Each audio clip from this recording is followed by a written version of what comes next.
नमस्कार, आदाब, सत श्री अकाल, गुड मॉर्निंग मेरे प्यारे दोस्तों। मैं आपका होस्ट एंड दोस्त अंकित आप सभी का सरप्राइज ऑनलाइन लर्निंग सेंटर पे वेलकम करता हूं। आप पढ़ रहे हैं इस समय क्लास 12 फिजिक्स एनसीईआरटी का चैप्टर नंबर 4, जिसमें आज लेक्चर नंबर 7 है। 7 नहीं 8 है, 7 तो अपलोड हो चुका है। जिसमें आज हम पढ़ने वाले हैं एक इलेक्ट्रॉनिक डिवाइस जिसका नाम है मूविंग कॉइल गैल्वेनोमीटर, जिसको एमसीजी के नाम से शॉर्ट में जानते हैं और हिंदी में कहते हैं चल कुंडली धारामापी। देखिए, इस टॉपिक के बारे में मैंने पिछले वीडियो में आपको इंट्रोडक्शन और इसकी संरचना के बारे में बताया था, तो आज आगे हम कुछ पॉइंट्स को डिस्कस करेंगे। कल वाली वीडियो में इस चीज को मैंने बता दिया था। अगर आप पिछली वीडियो देखे होंगे, जिन्होंने नहीं देखा है और डायरेक्ट इस वीडियो पे आए हो तो कृपया करके पिछला वीडियो जरूर देख लें, तब जाकर के पूरी भूमिकाएं बन पाएंगी और चीजें अच्छे से समझ में आएंगी। तो आप प्लीज पिछला वीडियो देख लीजिए। चलिए हम बढ़ते हैं आगे। आज इसका डायग्राम पे बनाना है। देखिए, पिछले वीडियो में मैंने इसका इंट्रोडक्शन और संरचना ये बता दिया था, तो आज हम इसके सिद्धांत पर कार्य करेंगे। एक समझ डेवलप करते हैं इसके बारे में। चलिए आज डायग्राम बनाएंगे। पहले सबसे पहले आप लोग हेडिंग लिख लीजिए, चित्र। चित्र ऐसे बना लीजिए। पहले इसका डायग्राम बनाएंगे, फिर इसके बारे में लिखने का प्रयास करते हैं। इसकी संरचना हो गई थी पिछले वीडियो में, अगर आप देखेंगे तो संरचना के बारे में हमने डिस्कशन कर दिया था। देखिए, एकदम सिंपल सा डायग्राम एक बनाने का प्रयास करते हैं। ये आपका बार मैग्नेट है। बार मैग्नेट वही चुंबक का छड़ है। अब इसके भीतर एक कॉइल रखते हैं।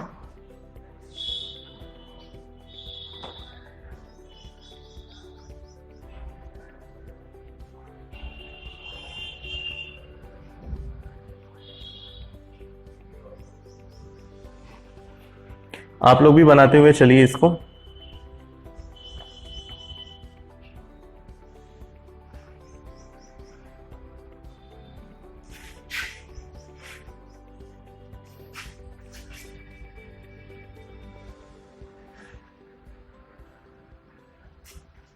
इसको इस तरीके से स्प्रिंग से लपेटिए।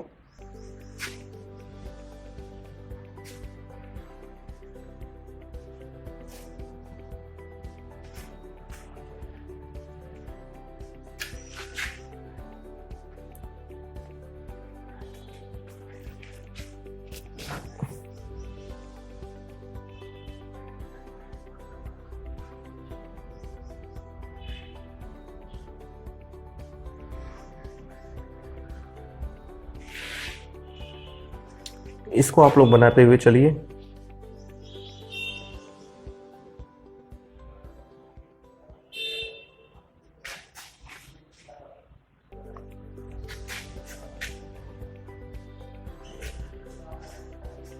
आप लोग डायग्राम बनाते हुए चलेंगे। ये क्या है? आपकी स्प्रिंग है।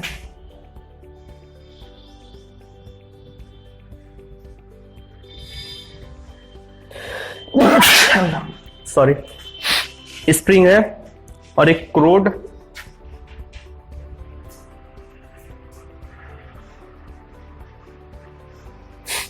क्रोड बन गया।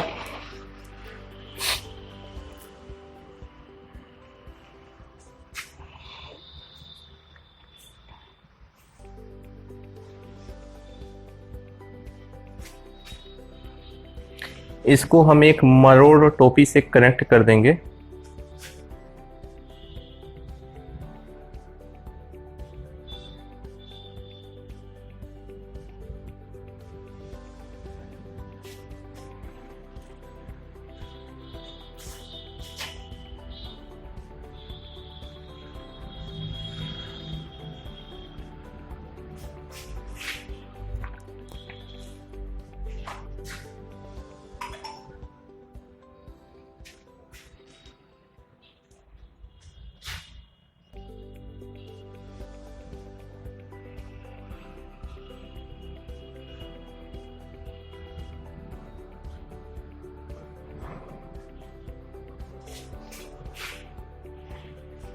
इसको बनाते हुए चलिए आप सब, इसको भी एक वायर से कनेक्ट कर देंगे।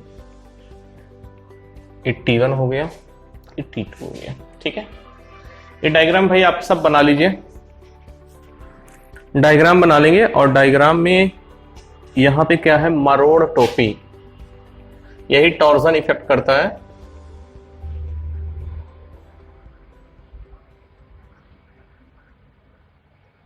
मरोड़ टोपी हो गया, क्रोड, मैग्नेट, और ये आपके चुंबक हैं।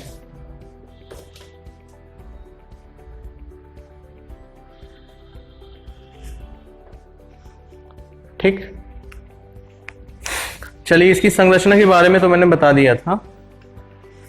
आज हम लोग देखेंगे सिद्धांत के बारे में, किस तरीके से कार्य करता है। तो हेडिंग लगा लीजिए आप सब। देखिए यहां पे किया क्या गया, डायग्राम को अगर आप समझेंगे, यहां पर 2 बार मैग्नेट हैं, इसके भीतर हमने कॉइल रखा है, और कॉइल को हमने तिरछा रखा है। तो आपको पता है कि इस पे सभी भुजाओं पर फोर्स लगेगा, लेकिन 2 फोर्सेस कैंसिल हो जाएंगे जो ऊपर नीचे लगेंगे। जो तिरछा थीटा डिग्री पे लगेगा वही इसको रोटेट करने का कार्य करेगा। तो रोटेट करने पे क्या हो जाएगा, रोटेट करेगा तो उसमें मोमेंट ऑफ इनर्शिया नहीं, आपका बल आघूर्ण का घूर्णन जो होता है वो डेवलप हो जाता है यहाँ पे। ठीक है, अब इसके सिद्धांत पे हम चलिए चलते हैं कि कितने अमाउंट में बल आघूर्ण लगा है, इसको समझते हैं। टॉर्क आखिर कितना लग रहा है, तो यहाँ पे हेडिंग आप सब लगा लीजिए। सिद्धांत किस प्रिंसिपल का कार्य करता है, हेडिंग डाल देंगे सिद्धांत।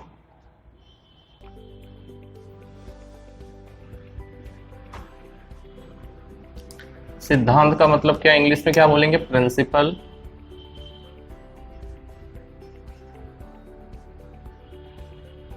इस प्रिंसिपल में PLE होगा लास्ट में, PAL आपके विद्यालय में होते हैं, और यहां पे PLE होगा। ठीक, चलिए लिखिए। जब कुंडली में धारा आई, इसके प्रिंसिपल को लिखेंगे, और बड़ा इंपॉर्टेंट है क्योंकि इसी तरीके से आपको लिखना है। जब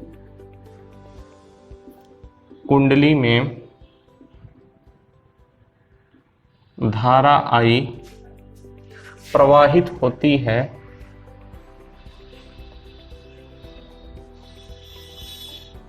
प्रवाहित होती है, जब कुंडली में धारा आई प्रवाहित होती है, तो कुंडली पर लगने वाला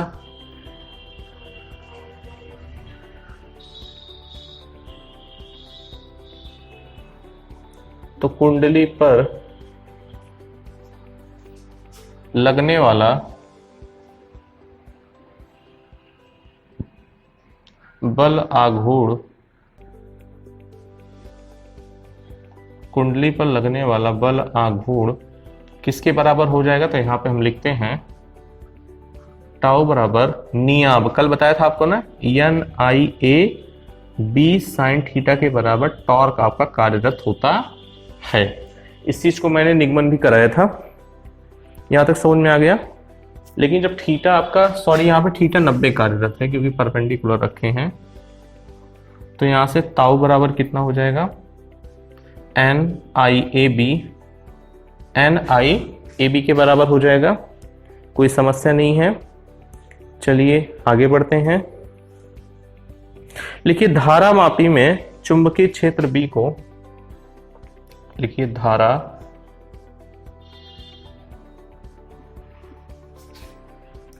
मापी में चुंबकीय क्षेत्र B को, चुंबकीय क्षेत्र वेक्टर B को, चुंबकीय क्षेत्र वेक्टर B को, B को ध्रुव खंडों N व S, ध्रुव खंडों N मतलब नॉर्थ व साउथ, नॉर्थ व साउथ को बेलनाकार बनाकर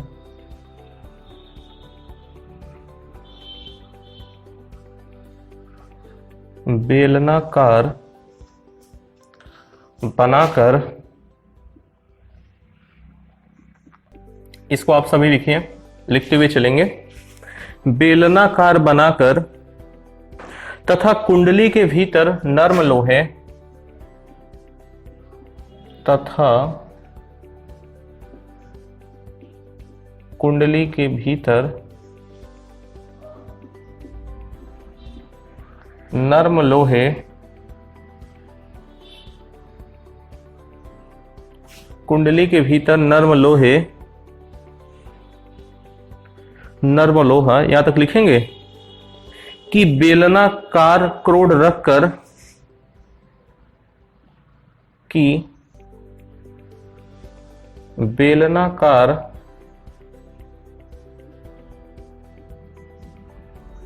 क्रोड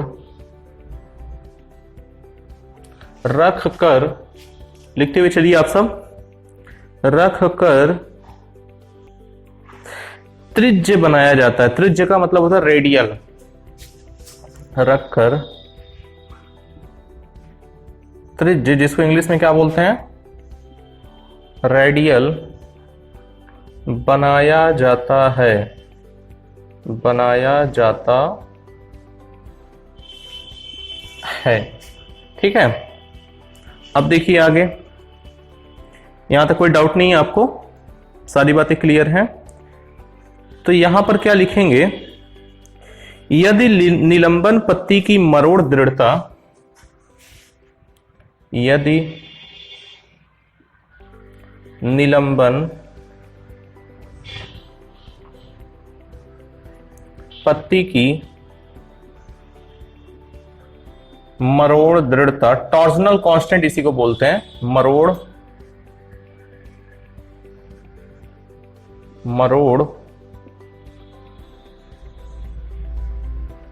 दृढ़ता, इसको इंग्लिश में क्या कहते हैं हम, टॉर्जनल रिजिडिटी कहते हैं।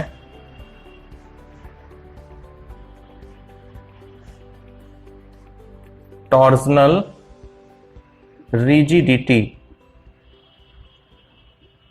जिसको हम सी से रिप्रेजेंट करते हैं। टॉर्जनल रिजिडिटी सी हो तथा निलंबन पत्ती, तथा यहां पे सी हो तथा निलंबन पत्ती में ऐंठन तथा निलंबन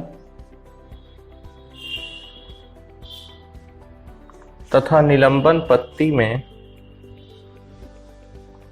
ऐंठन, निलंबन पत्ती में ऐंठन, ऐंठन कितना है, फाई मान लिया मैंने, ऐंठन फाई हो तो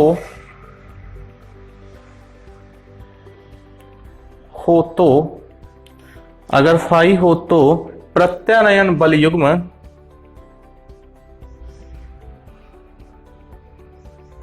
तो प्रत्यानयन बल युग्म,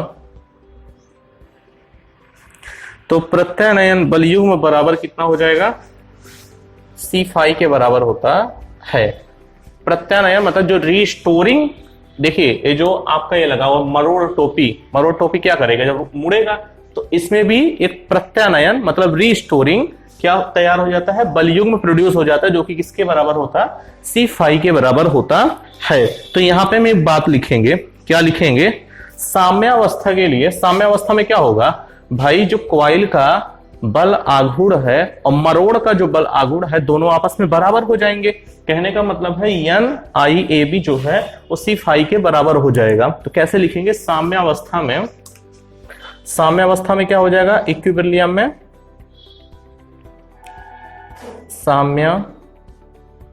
साम्यावस्था में बच्चों, साम्यावस्था में क्या हो जाएगा बताइए, यहां से दोनों बराबर हो जाएंगी ने, विक्षेपक बल आघूर्ण, यहां पर लिख लीजिए, विक्षेपक बल आघूर्ण, विक्षेपक बल आघूर्ण बराबर प्रत्यानयन बल का आघूर्ण, बराबर कितना हो जाएगा, प्रत्यानयन बल आघूर्ण के बराबर होगा, प्रत्यानयन बल आघूर्ण के बराबर हो जाएगा। तो आप मुझे बताइए विक्षेपण बल आघूर्ण हमने निकाला था कितना था, NIAB, जिसको हमने शॉर्ट में बोला था नियाब कहा था, NIAB, ठीक है। और जो प्रत्यानयन मतलब रीस्टोरिंग टॉर्क कितना प्रोड्यूस होगा, C5 प्रोड्यूस होगा। बात समझिए। देखिए हमने किया क्या, पूरी फंक्शन पे एक बार हम फिर से समझेंगे। देखो मैंने दो मैग्नेट लिया, दो चुंबक ले लिया, चुंबक नॉर्थ पोल यहां पे रखा और साउथ पोल यहां पे रखा, बीच में हम एक आयताकार लूप लेते हैं, ठीक है। आप एक चीज बताओ, एक धारावाही लूप है, भी ध्यान दो क्योंकि हम इसमें करंट भी फ्लो करा रहे हैं। तो होता क्या है कि जब करंट फ्लो करता है, तो आप मुझे बताओ जब कोई करंट कैरिंग कंडक्टर मतलब धारावाही चालक किसी चुंबकीय क्षेत्र में रखा जाएगा, तो जाहिर सी बात है उस पर एक बल कार्यरत होता है।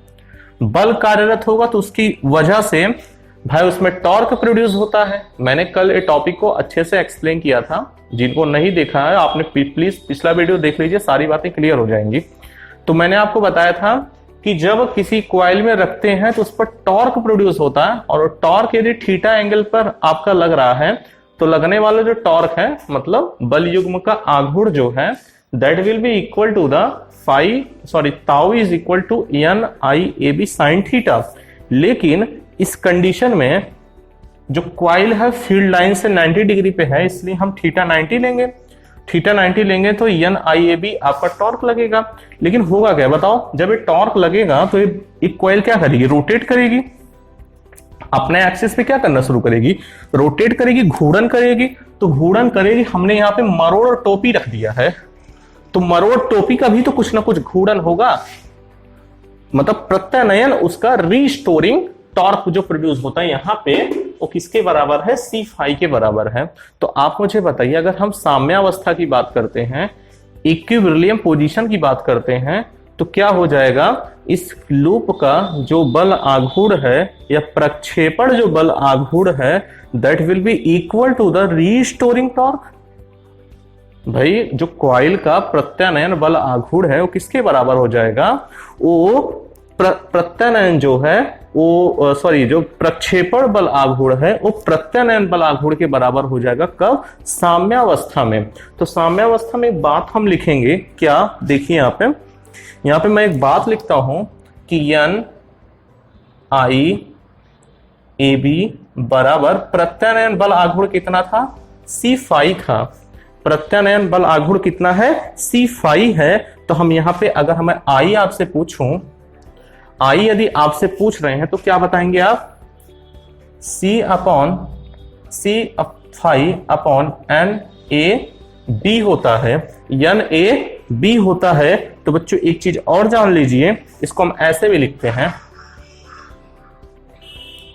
K5 के रूप में भी लिखते हैं, जहां पे K एक क्या हो जाता है, कांस्टेंट हो जाता है।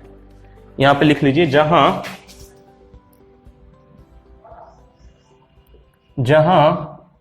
K बराबर, K को कितना माना है, C/NAB, एक नियतांक है, एक नियतांक है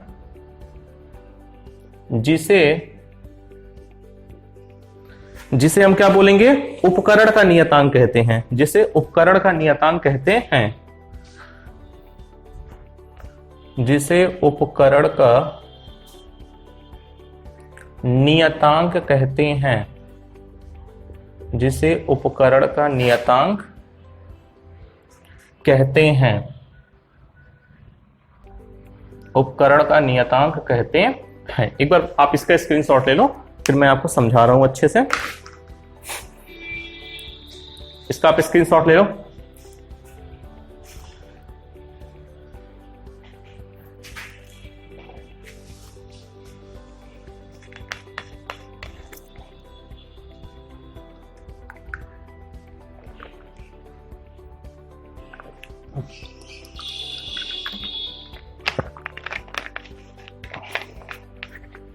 ओके, आप लोगों ने इसका स्क्रीनशॉट ले लिया होगा। एक बार देखिए हम फिर से समझेंगे मोबिल का कॉइल गैल्वेनोमीटर के कॉन्सेप्ट को। अभी फिलहाल सुग्राहिता वगैरह मुझे बताना है। देखिए यहां समझना क्या है, कल मैंने आपको एक चीज बताया था कि जब कोई हमारा लूप किसी चुंबकीय क्षेत्र में रखते हैं तो उस पर एक क्या लगता है, टॉर्क लगता है, बल आघूर्ण लगता है। और बल आघूर्ण किसके बराबर होगा? अगर मैक्सिमम होगा तो ताऊ बराबर एन ए बी के बराबर होगा। तो ठीक इसी तरीके से मैंने इस कॉइल को एक मरोड़ टोपी से कनेक्ट कर दिया। जब एक कॉइल घूर्णन करेगा तो मरोड़ टोपी में एक प्रत्यानयन बल आघूर्ण प्रोड्यूस होता है, उत्पन्न हो जाता है, जिसका परिमाण किसके बराबर होता है? प्रत्यानयन बल आघूर्ण का C फाई के बराबर होगा। तो आप मुझे बताइए एक ऐसी अवस्था साम्यावस्था आएगी जिस पर प्रक्षेपण बल आघूर्ण और प्रत्यानयन बल आघूर्ण दोनों क्या हो जाएंगे? इक्वल होंगे। दोनों क्या हो गए? इक्वल हो गए। तो बल विक्षेपण बल आघूर्ण किसके बराबर है? यानी IAB की। प्रत्यानयन किसके बराबर है? C फाई के। अगर मैं यहीं पे आपसे पूछूं I बराबर कितना है तो आप कहेंगे C फाई अपॉन NAB नीचे चला आएगा, NAB नीचे चला आएगा। तो मैं इसके स्थान पर लिखता हूं K फाई, मतलब हो गया कि C अपॉन NAB के प्लेस पे मैंने K लिखा। K क्या है? एक कांस्टेंट था, जहां K बराबर C अपॉन NAB एक नियतांक है जिसे उपकरण का नियतांक कहते हैं। मतलब कि कांस्टेंट ऑफ द डिवाइस हम कहते हैं किसको? K को। K किसके बराबर है? C अपॉन NAB के बराबर होता है। क्या इतनी बात आपको अच्छे से समझ में आया है? कोई समस्या नहीं है? चलिए इसके बाद हम इसी में हेडिंग लिखेंगे कि धारा मापी की धारा सुग्राहिता। इसको इरेज करके लिखते हैं हम। अगला हेडिंग हम सब लोग लगाएंगे धारा मापी की धारा सुग्राहिता। अब बहुत बार पेपर में आया है, न्यूमेरिकल तो आता ही है, और जब भी आपसे मोबिल कॉइल गैल्वेनोमीटर पूछा जाए तो इन बातों का जिक्र आप जरूर करेंगे।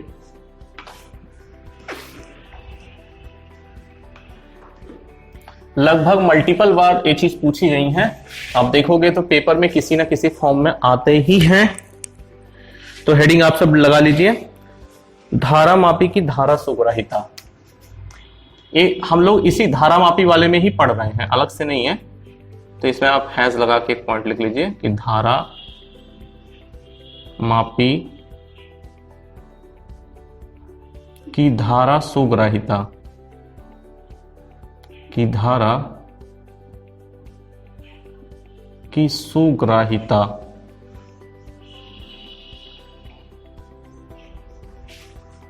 इसको इंग्लिश में क्या बोलेंगे? Current sensitivity of galvanometer. English में भी आप लिख लीजिए, करंट सेंसिटिविटी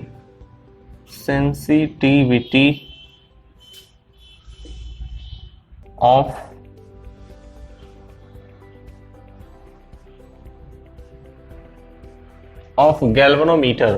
ठीक है, करंट सेंसिटिविटी ऑफ गैल्वेनोमीटर एक किसके बराबर होती है? जरा इसकी हम समझ बनाते हैं, लिखेंगे। पहले परिभाषा लिखते हैं फिर समझाते हैं। लिखिए, धारा मापी की धारा सुग्राहिता, धारा मापी की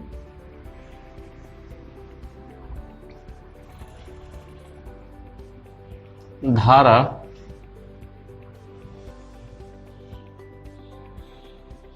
सुग्राहिता, धारा मापी की धारा सुग्राहिता कुंडली में प्रति एकांक,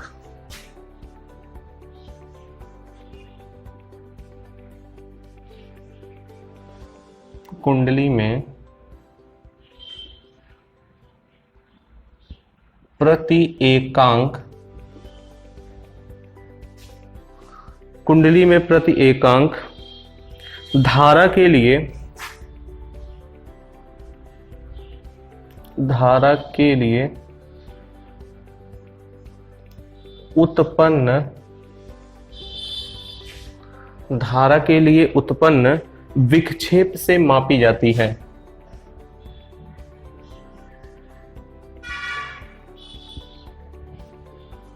विक्षेप से मापी जाती है।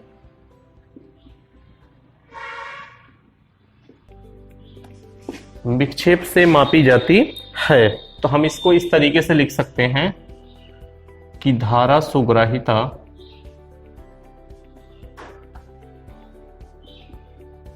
धारा सुग्राहिता, जिसको हम SI से लिखते हैं, मतलब सेंसिटिविटी, करंट सेंसिटिविटी। S का मतलब क्या है? सेंसिटिविटी। I का मतलब करंट। तो करंट सेंसिटिविटी किसके बराबर होता है? किसके बराबर होता है? Phi upon I। तो इसको हम कैसे लिख सकते हैं? NAB नाब अपॉन C, यही हो जाएगा। ठीक है, ये फॉर्मूला मैंने आपको बताया था ना, क्रॉस मल्टीप्लाई कर देंगे, यही चीज मिल जाएगा इसके पीछे वाला, तो इसी के बराबर होता है। इसको लिख लेंगे आप सब। ठीक है, यहां पे एक बात आप लोग लिख लीजिए कि धारा मापी की सुग्राहिता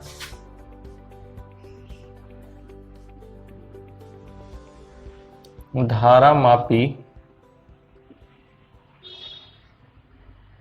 की सुग्राहिता, जो धारा मापी की सुग्राहिता सेंसिटिविटी जो है NaN या A तथा B को बढ़ाकर, इनको बढ़ाकर हम इसको चेंज कर सकते हैं, बढ़ाकर C का मान कम करके बढ़ाई जा सकती है, बढ़ाकर तथा C का मान कम करके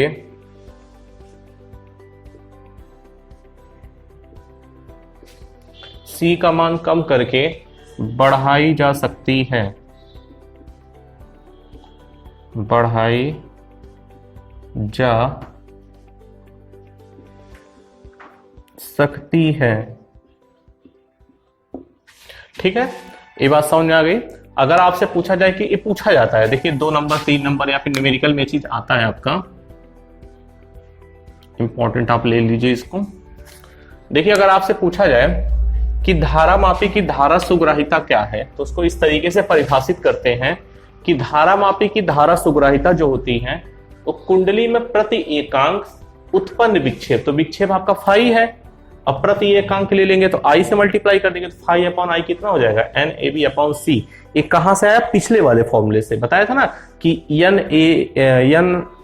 NIAB is equal to C phi, तो फाई अपॉन I करेंगे तो ये चीज आ जाएगा। ठीक है, इसको कैसे बढ़ा सकते हैं आप देखेंगे कि फाई को N बढ़ जाए तो फाई बढ़ेगा, A बढ़ जाए तो भी फाई, आपका मतलब धारा सुग्राहिता बढ़ेगी B से, लेकिन C का मान आपको क्या करना पड़ेगा? कम। तो इसी बात को मैंने यहाँ पे लिखा है कि धारा मापी की सुग्राहिता NA तथा B को बढ़ाकर तथा C का मान घटा के हम बढ़ा सकते हैं। क्लियर है? स्क्रीनशॉट ले लीजिए, फिर आगे हम वोल्टेज सुग्राहिता पे आते हैं।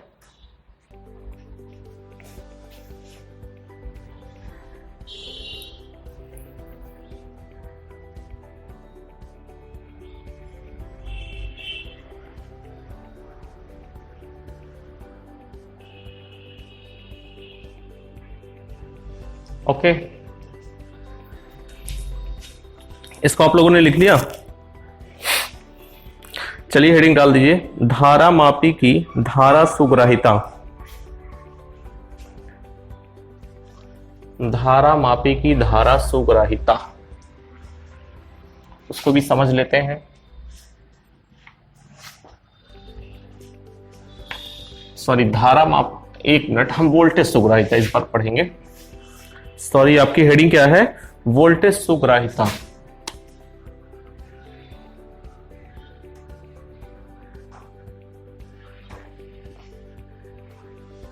वोल्टेज सुग्राहिता मतलब क्या है? Voltage sensitivity, voltage sensitivity. देखिए वोल्टेज सेंसिटिविटी को कैसे हम लिखेंगे, पहले इसको परिभाषित करते हैं, उसके बाद देखते हैं। लिखिए, यदि कुंडली के सिरों के बीच, इसको डेफिनेशन लिखेंगे, यदि, इसको लिखिए, थोड़ा इंक डाल लें। चलिए लिखते हैं, यदि कुंडली के सिरों के बीच, यदि कुंडली के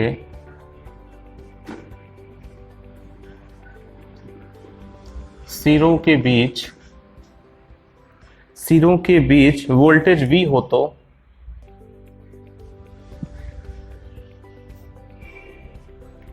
वोल्टेज V हो तो राशि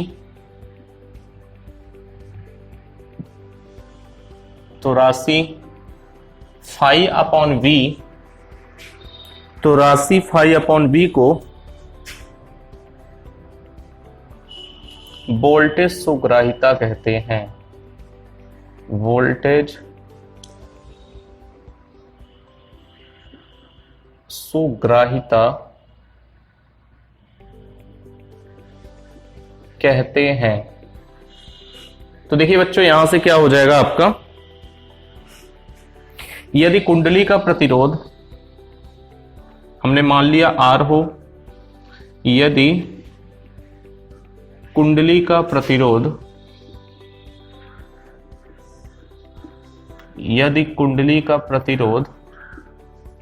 R हो, R होने पर क्या हो जाएगा, हम जानते हैं कि V is equal to I R होता है ओम के नियम से।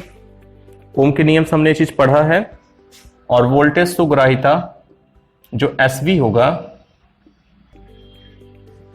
वोल्टेज सुग्राहिता मतलब SV किसके बराबर हो जाएगा, फाई अपॉन V के। किसके अपन होगा, फाई अपॉन V के। इसको हम इस तरीके से भी लिख सकते हैं, कैसे, फाई अपॉन, और V का मान कितना है जी, आई आर है, ऐसे भी लिख दिया। और फाई अपॉन आई अभी अभी हम लोगों ने देखा क्या होता है, फाई अपॉन आई हमारा क्या होता है, फाई अपॉन आई हमारा जो होता है धारा सुग्राहिता होती है। और धारा सुग्राहिता मतलब इसको ऐसे भी लिख सकते हो कि phi upon I upon 1 upon R. तो फाई अपॉन आई क्या है, धारा सुग्राहिता। धारा सुग्राहिता किसके बराबर थी, S B is equal to 1/r in bracket में N A B upon C हो जाएगा। कितना हो जाएगा, एन ए बी अपॉन, या इसको लिख दें ऐसे, N A B upon C R होता है। N A B upon C R होता है, ठीक है। तो यहां पर भी एक बात लिख लेंगे, नोट में लिख लो आप लोग। इतना लिख लिया आप सबने, नोट में एक बात लिख लीजिए, धारा मापी की, यहां नोट एक लिखेंगे,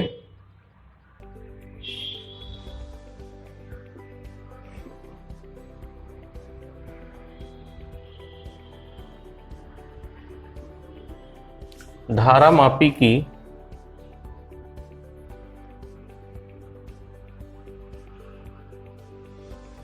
वोल्टेज सुग्राहिता, धारा मापी की वोल्टेज सुग्राहिता एन ए तथा बी का मान, एन ए तथा बी का मान बढ़ाकर, एन ए बी का मान बढ़ाकर तथा सी का मान घटाकर बढ़ाई जा सकती है, क्योंकि आर को हम नहीं चेंज कर सकते। तथा सी का मान घटाकर बढ़ाया जा सकता है। एसवी को बढ़ाया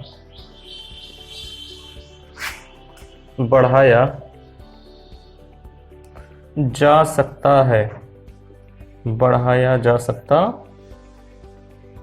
है, ठीक है। इतना आप लोग लिख लीजिए। उसके बाद तब हम बढ़ेंगे आगे वाले टॉपिक पे। इसका स्क्रीनशॉट ले लो, एक बार समझा देते हैं इसको, फिर पढ़ते हैं आगे।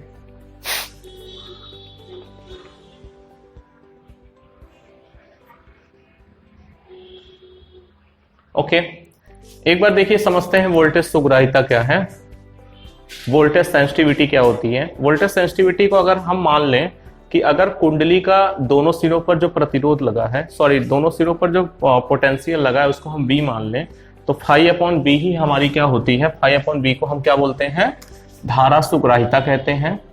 यदि हम कुंडली का प्रतिरोध R मान लें तो ओम के नियम से हमें पता है V इज इक्वल कितना होता है, IR होता है।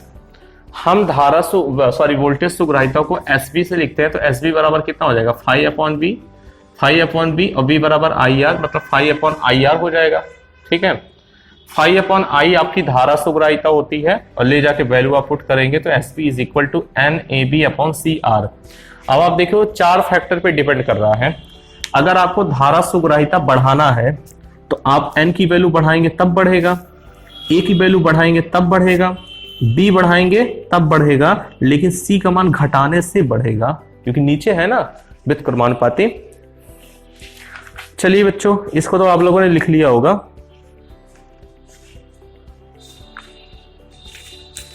मुझे आशा है कि ये चीजें आप लिख चुके होंगे। उसके बाद हम तब अर्थ मैग्नेटिज्म वाले चैप्टर पे आ जाएंगे। इतना आप लोगों ने लिख लिया है?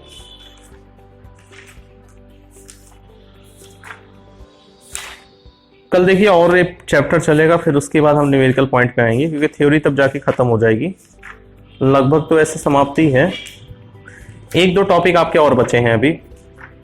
ठीक, उसके बाद ये समाप्त हो जाएगा। यहाँ पे कोई समस्या नहीं है ना? चलिए अब हम बढ़ते हैं आगे वाले टॉपिक पे। आगे का टॉपिक क्या है, अब हम देखिए रूपांतरण पढ़ेंगे इसका।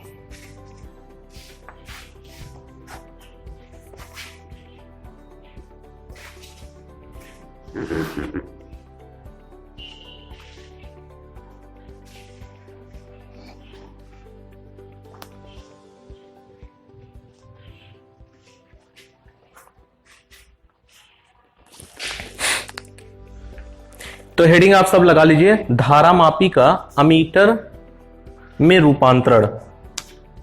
हेडिंग लगा लीजिए,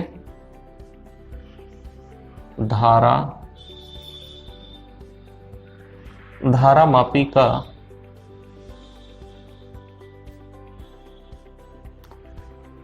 अमीटर में, धारामापी का अमीटर में रूपांतरण।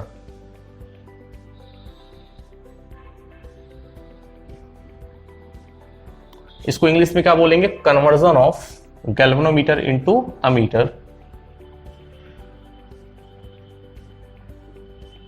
Conversion of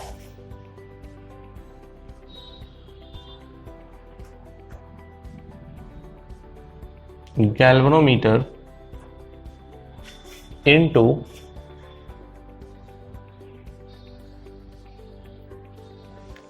ammeter. देखिए मैंने आपको बताया था कि धारामापी, सबसे पहले इसके फंक्शन के बारे में मैंने बताया था कल का अगर आप वीडियो देखे होंगे तो मैंने आपको बताया था कि जो धारामापी होती है, मतलब गैल्वेनोमीटर जो होती है, वो कॉइल के अंदर प्रेजेंस ऑफ करंट को बताती है। कहने का मतलब कि धारा की उपस्थिति का अगर हमें ज्ञात करना है तो गैल्वेनोमीटर का यूज करते हैं। लेकिन धारा का परिमाण यदि पता करना है कि 5 एम्पीयर, 10 एम्पीयर, 100 एम्पीयर, तो हमें अमीटर की जरूरत होती है।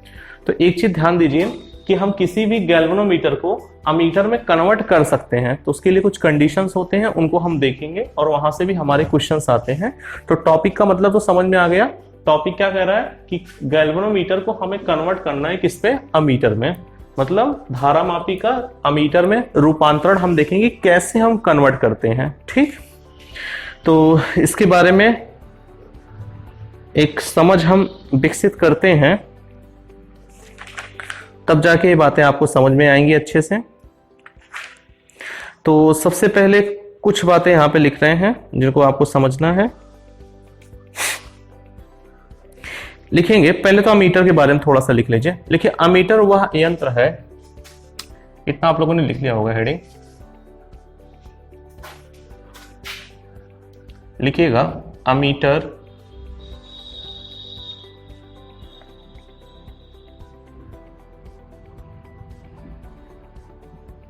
वह यंत्र है, लिखते हुए आप सब चलिए यहां पे, जो वैद्युत परिपथ में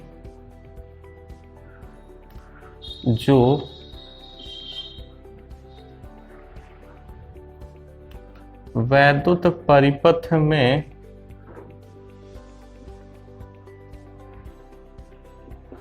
जो वैद्युत परिपथ में धारा की प्रबलता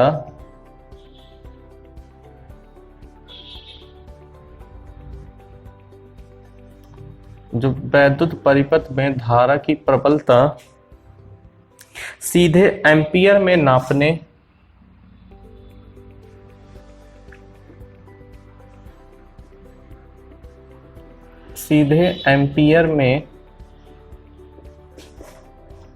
मापने मतलब डायरेक्ट आपको एम्पियर में से मीजर कर सकते हैं, मापने के काम आता है, मापने के काम आता है। इतनी बात लिखिए।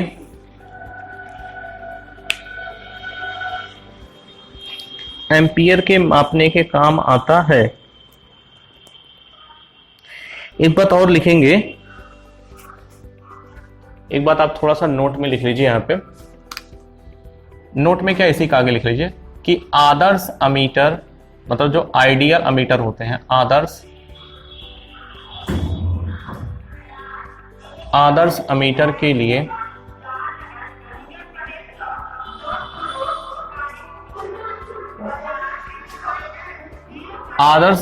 के लिए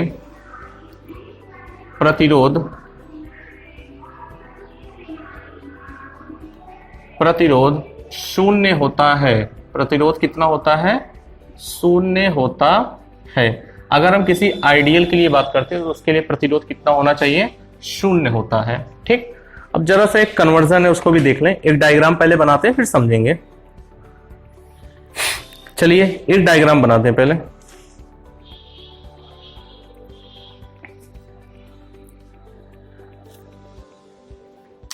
एक बनाइए सबसे पहले डायग्राम।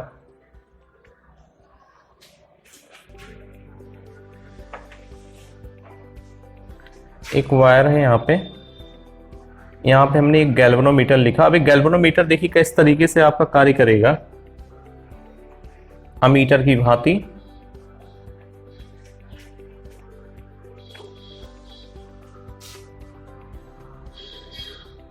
यहां पे आई करंट फ्लो कर रही है, इधर भी आई करंट फ्लो कर रही है।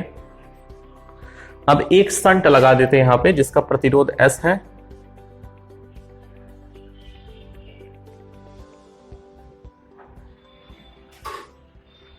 शंट का प्रतिरोध कितना है? S है। अब देखिए जंक्शन के नियम से इसको समझेंगे। I धारा यदि यहां पे आ रही है और यहां पे IG धारा बह रही है, IG मतलब गैल्वेनोमीटर की तरफ हम IG धारा लेके चल रहे हैं, तो यहां पर कितने अमाउंट का करंट फ्लो करेगा? I माइनस IG इधर भी, और यहां पे I आपकी फ्लो करेगी। ठीक है, और ये पूरा सिस्टम ही हमारा होगा गैल्वेनोमीटर की तरह भांति कार्य करेगा।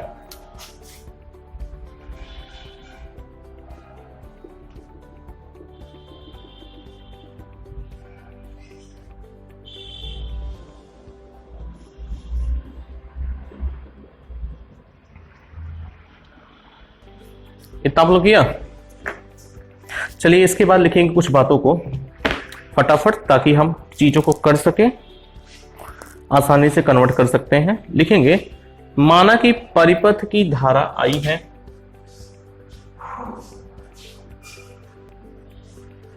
माना कि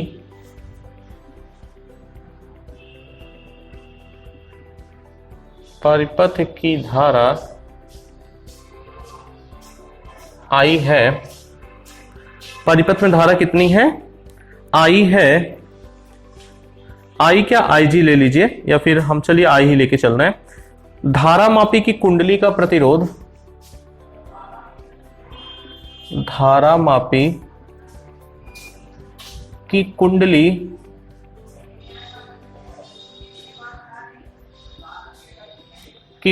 का प्रतिरोध, धारा मापी की कुंडली का प्रतिरोध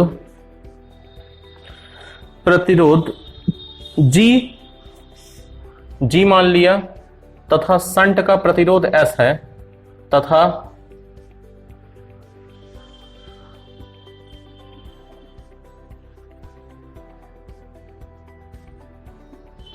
शंट का प्रतिरोध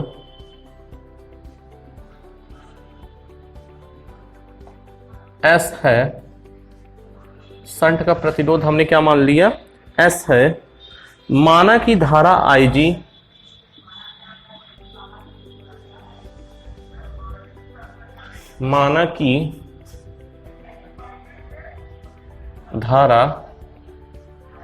माना कि धारा IG भाग कुंडली G में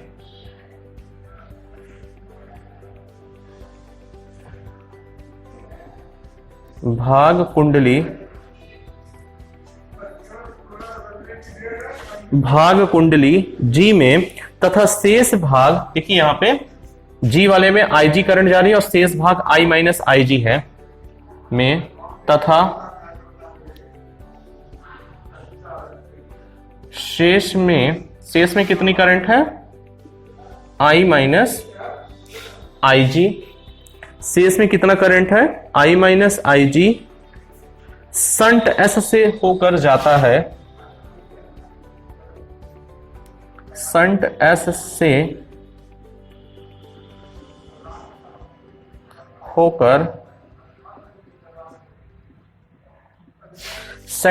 से होकर जाता है। चूंकि G व S समांतर है, चूंकि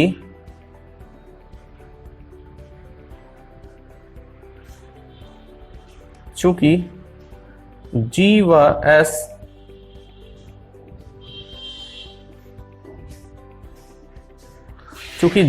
S समांतर हैं,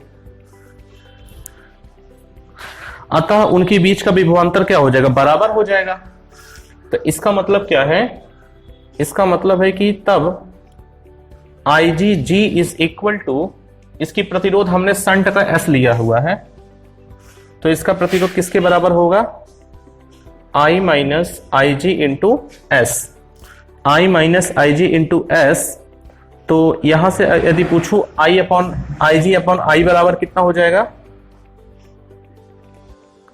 एक मिनट, I अपॉन IG यदि हम निकालना चाहें, इसको सॉल्व कर लेते हैं थोड़ा सा, कि G is equal to IS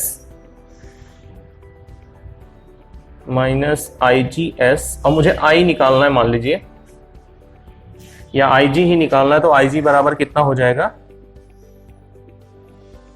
G plus S is equal to IS। तो यहां से बच्चों आ गया IG upon IS is equal to S upon G plus S। इतनी बात समझ में आई कि नहीं, इतनी बात समझ में आई कि नहीं यहां पे, ठीक है। अब इस मान को उठा के हम रख देंगे, चलिए इतना पहले लिख लीजिए आप लोग, और जो बच जाएगा उसको कल चलिए देख लेते हैं। एक बार इसको लिख लीजिए,